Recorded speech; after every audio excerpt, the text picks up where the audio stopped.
नमस्ते, प्रणाम। स्वागत करते हैं मुन्नी गोरखप्रिय यूपी तिरपंथी चैनल में। और कैसे हैं आप लोग? आशा करती हूँ आप लोग स्वस्थ होंगे, मस्त होंगे। और हमारी तरफ से आप लोग को बहुत ही ज़्यादा ज्योतिया की हार्दिक शुभकामना है। तो मैं आज ज्योतिया ही का गाना सुनाने जा रही हूँ। आप लोगों को कैसा लगेगा कमेंट में ज़रूर बताइएगा। तो चलिए गाने का आनंद लीजिएगा आप लोग। मैं सुना रही हूँ।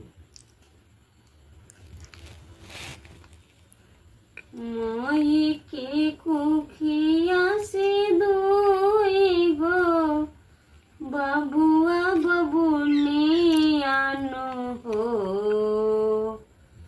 माई की कुखिया से दोई गो बबुआ बबुनी आनो हो। ते काहे बबुआ के पूज सारा दुनिया पहिरा के सोना चांदी आनो हो। ते काहे बबुआ के पूज सारा दुनिया पहिरा के सोना चांदी आनो हो।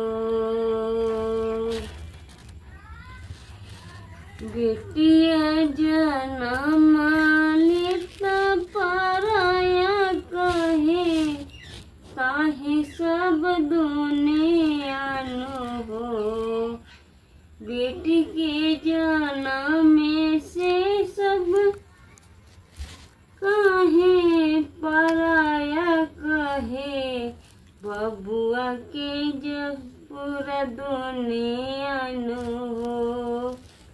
काहे बबुए के पूज सारा दुनिया पहिरा के सोना चांदी आनो हो।